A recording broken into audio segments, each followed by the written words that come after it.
आगे बढ़ रहे हैं गॉस के नियम पे।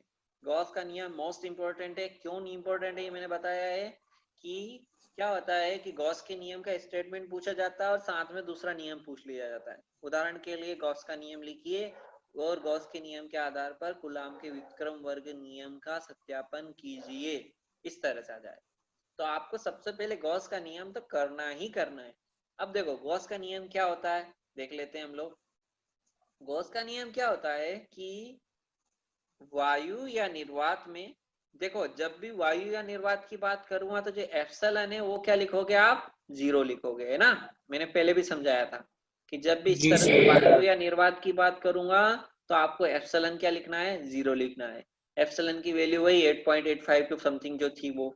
अब वायु या निर्वात में किसी विद्युत क्षेत्र में स्थित किसी भी आकार के, मतलब कोई सा भी आकार हो, का बंद पृष्ठ से होकर गुजरने वाली कुल विद्युत रेखाओं की जो संख्या होती है, अर्थात विद्युत फ्लक्स। क्या बोल रहा है ये, अगर बिल्कुल सिंपल तरीके से देखूं तो इसके केवल 3 लाइन का नियम है। क्या नियम है कि वायु या निर्वात में, 3 सेंटेंस है टोटल, देखना। वायु या निर्वात में विद्युत फ्लक्स पृष्ठ के अंदर उपस्थित कुल आवेश का की 1/ε0 गुना होती है। देखो इतना सा नियम है, 1, 2 एंड 3। कैसे, यहाँ लिखा है वायु या निर्वात में किसी विद्युत क्षेत्र में स्थित किसी भी आकार के बंद पृष्ठ से होकर अभिलंबवत गुजरने वाली विद्युत रेखाओं की संख्या। अरे यही तो विद्युत फ्लक्स है। तो क्या बोल रहा है ये, गॉस के नियम के अनुसार वायु या निर्वात में विद्युत फ्लक्स है, मतलब किसकी बात कर रहे हैं हम, फाई की बात कर रहे हैं।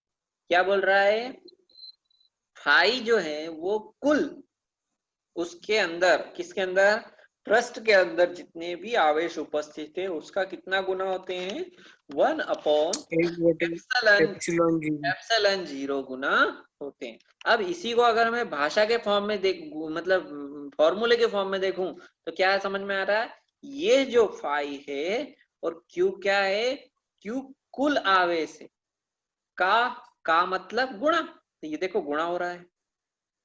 1/ε0 गुना, मतलब ये रहा 1/ε0 गुना होता है। यही आपका क्या है, यही आपका गॉस का नियम है। अगर जैसे वो बड़े क्वेश्चन आएंगे ना 2+3 के फॉर्मेट वाले, 2+3 का फॉर्मेट का मतलब होता है एक क्वेश्चन दिया हो छोटा सा जिसमें अर्थ या परिभाषा पूछी हो और उसके आधार पर सेकंड नंबर में कुछ डिराइव करने के लिए बोले, तो उस केस में आपको क्या करना है, ये वाला जो है इसका 1 या 2 नंबर फिक्स होता है। तो अगर इस तरह से पूछेगा तो इसका इतने से में इसका 1 नंबर। अब इसके बाद क्या करना रहेगा, जहां पर क्या दिख रहा है, क्यू जो है ये क्या है, उस पृष्ठ के अंदर जितने भी आवेश है ना उन सभी आवेशों का गुणा, योग है। योग का मतलब है जो कैपिटल क्यू है ना वो Q1 धन Q2 धन Q3 धन Q4 धन Q5, ऐसे करके जितने भी आवेश है ना उन सबका जो योग है उसको अपन ने क्या लिख दिया, कैपिटल क्यू। और ε0 क्या है, ε0 वायु या निर्वात की विद्युतशीलता है। चाहे आवेश, चाहे बिंदु आवेश हो या सतत विद्युत आवेश हो, यह नियम प्रत्येक स्थिति में लागू होता है। ये आपका कौन सा नियम हो गया, गॉस का नियम हो गया। तो गॉस का नियम है, देखो बहुत अच्छे से करना है इसको भूलना भी मत, क्योंकि गॉस के नियम का स्टेटमेंट समझ में आना जरूरी है।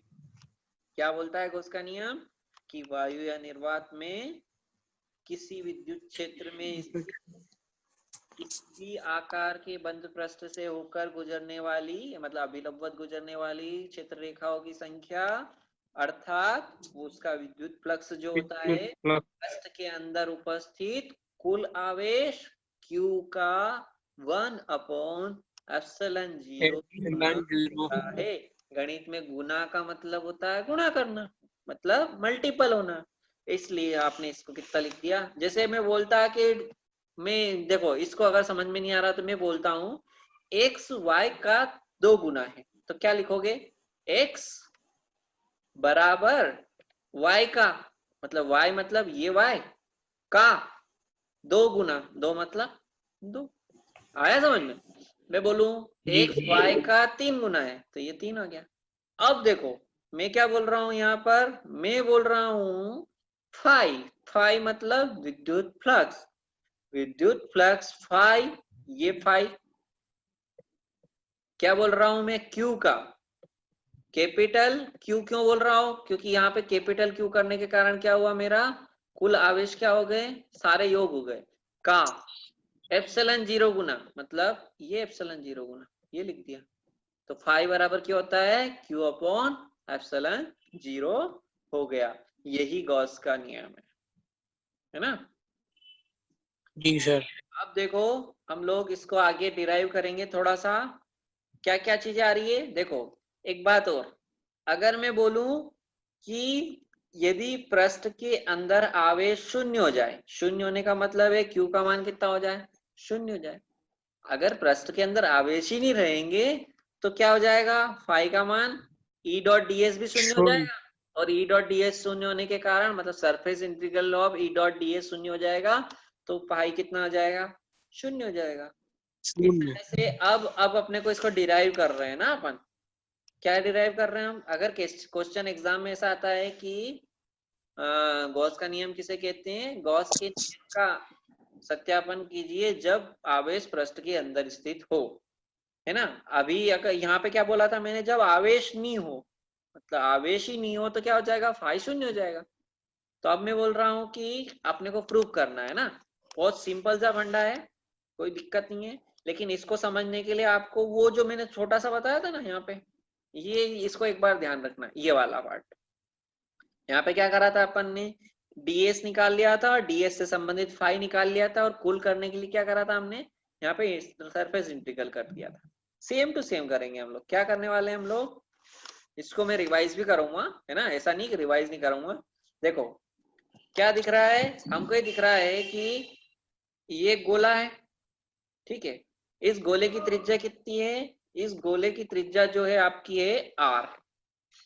गोले के केंद्र ओ, एक गोले के केंद्र ओ पर एक धनात्मक बिंदु आवेश कैपिटल क्यू रख दिया।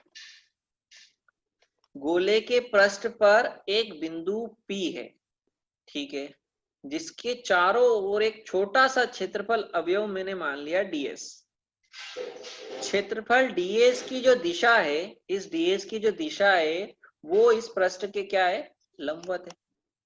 ठीक है, क्या मान रहा हूं मैं कि जबकि पृष्ठ आवेश के अंदर स्थित हो, मतलब ये पूरा एक पृष्ठ मान लिया, इसके अंदर मैंने एक आवेश स्थित कर दिया।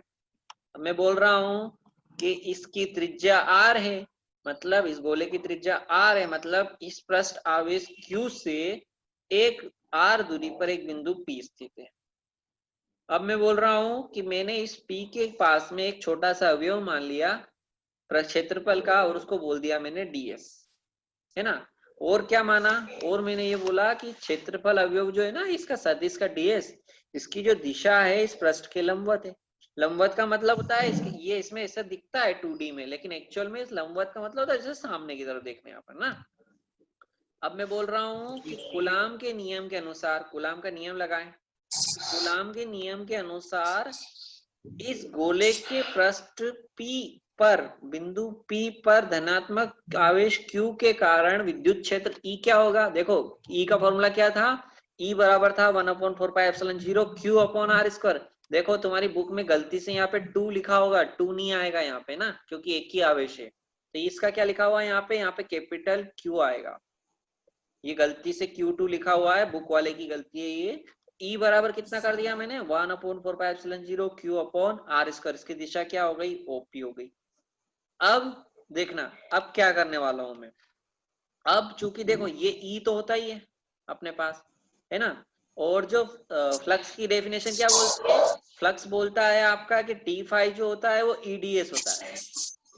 तो अगर इस E का मान यहाँ पे रख दूंगा तो मेरा काम हो जाएगा, मतलब मेरे पास क्या निकल जाएगा, मेरे पास डी फाई निकल जाएगा। डी फाई का मतलब है इस छोटे से अवयव से संबंधित विद्युत फ्लक्स मुझे पता चल जाएगा।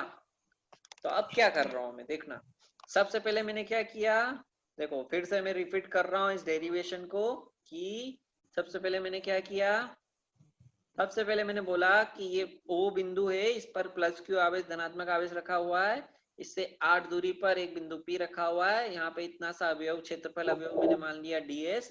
अब मैं बोलूं कि इस बिंदु, इसके कारण पर्टिकुलर किसके कारण, इस गोले के पृष्ठ पर स्थित बिंदु P पर धनात्मक आवेश Q के कारण आपका विद्युत क्षेत्र क्या निकलेगा। तो विद्युत क्षेत्र की डेफिनेशन से अपने को मालूम है E बराबर 1/4πε0 Q/r²। इसकी दिशा क्या होगी, OP होगी, मतलब इसकी दिशा क्या होगी, इस दिशा में होगा ना।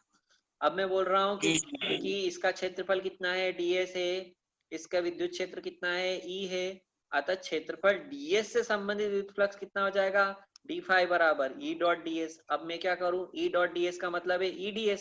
देखो एक ही दिशा में होने के कारण ये कितना हो गया, E ds हो गया।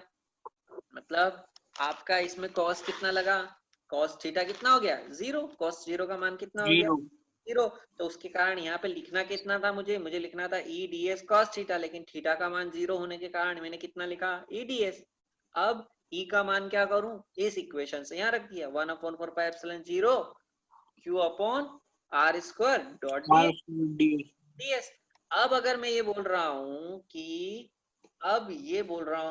अगर मुझे इस पूरे का निकालना हो, मतलब पूरा कंप्लीट निकालना हो, तो क्या करूं, कंप्लीट निकालने के लिए आप क्या करो, हम ये मान के अगर चलें कि ये ऐसे ds ds ds ds बहुत सारे अवयव होंगे, तो अगर इन सारे अवयवों से संबंधित विद्युत फ्लक्स को मैं जोड़ दूं, जोड़ कैसे सकता हूं, जोड़ने का मतलब है कि उसका क्या निकाल दूं, सरफेस इंटीग्रल निकाल दूं। तो देखो लिखा है गोले के संपूर्ण पृष्ठ S, गोले के संपूर्ण पृष्ठ S से होकर गुजरने वाले विद्युत फ्लक्स को ज्ञात करने के लिए पृष्ठ S को ds के समान अनेक छोटे छोटे भागों में विभाजित करके उनमें से गुजरने वाले फ्लक्स को क्या करते हैं, जोड़ देते हैं। तो क्या करा मैंने, जोड़ने के लिए मैंने ऐसा नहीं बोला, आप देखो अलग अलग आप जोड़ोगे तो क्या करना पड़ेगा, 1/4πε0 Q1/r² ds, फिर प्लस करेंगे 1/4πε0 Q2/r² ds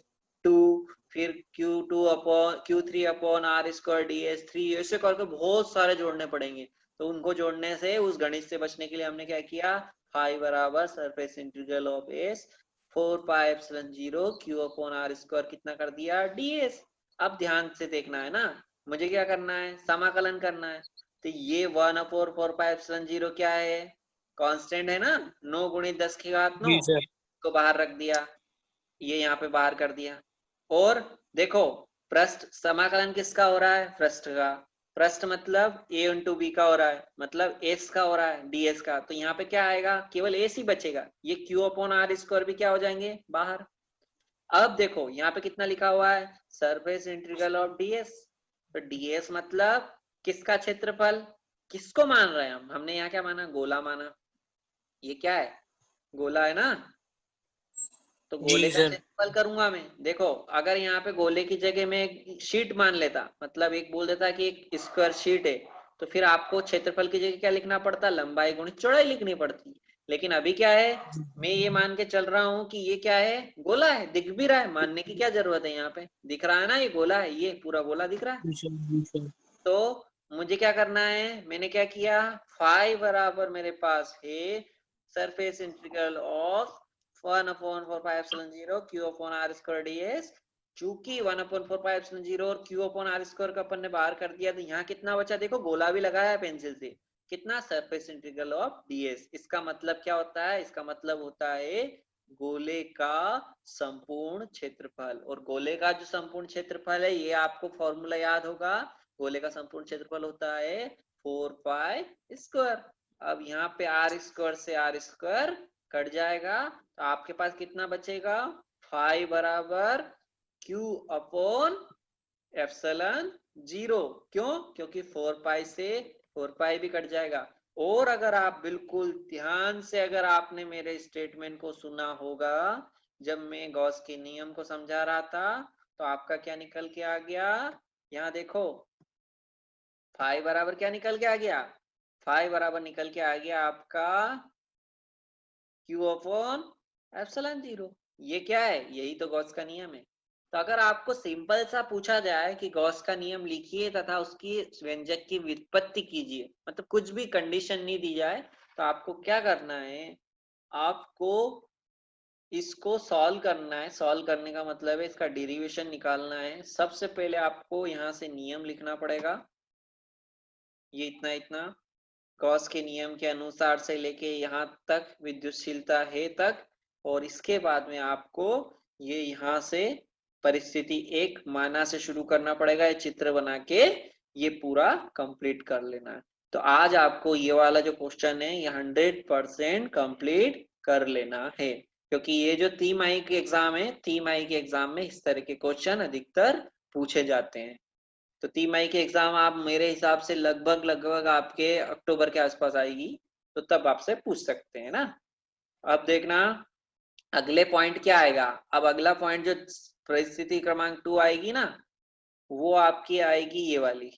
देखो, जब पृष्ठ के अंदर कोई आवेश नहीं हो, तो देखो पृष्ठ के अंदर आवेश नहीं होने के कारण क्या होगा है ना, मैं केवल डिराइव करवा रहा हूँ, मतलब बाद में इसको कंप्लीट डिटेल बता दूंगा। यहाँ पे क्या होगा, इस ये जो बेलन है, बेलन दिख रहा है ना आपको, तो बेलन के कितने क्षेत्रफल दिखेंगे, यहाँ से इतना देखो, ये ds1 दिखेगा, ये ds2 दिखेगा, ये ds3 दिखेगा। लेकिन हमको क्या समझ में आएगा कि ये जो ds1 का क्षेत्रफल है, ये इसके संबंधित फ्लक्स निकलेगा, वो आएगा आपका -e_ds1। कितना आएगा, -e_ds1। और ds2 से संबंधित जो फ्लक्स निकलेगा वो निकलेगा ds2 प्लस का। और जो C से संबंधित होगा वो क्या हो जाएगा, 0 हो जाएगा। क्यों 0 हो जाएगा, क्योंकि ये इसके क्या हो जाएगा, लंबवत हो जाएगा। लंबवत होने के कारण क्या हो जाएगा, वो पूरा सेकंड नंबर की कंडीशन बन जाएगी। वहां पे cos 90 हो जाएगा। cos 90 होने के कारण कितना हो जाएगा, cos का मान 0, इसलिए ये कितना हो जाएगा, 0। अब अगर अपन बिल्कुल और इसको केयरफुली वॉच करें, तो ये वाला आपका प्लस का और ये वाला आपका माइनस का, तो ये दोनों एक दूसरे को कैंसिल आउट कर देंगे, और आपके पास जो कुल 5 बचेगा वो कितना होगा, 0। तो इसलिए एग्जाम में ऐसे तो नहीं आता है, लेकिन कई बार ऑब्जेक्टिव के फॉर्म में पूछ लिया जाता है कि जब पृष्ठ के अंदर कोई आवेश नहीं हो तो वहां पर विद्युत फ्लक्स का मान कितना होगा। तो वहां पे अपने को इस तरह से करना है, मतलब इस प्रकार हम बोल रहे हैं कि बेलन जिसके अंदर कोई आवेश नहीं है से संबंधित विद्युत फ्लक्स 0 होता है ना। और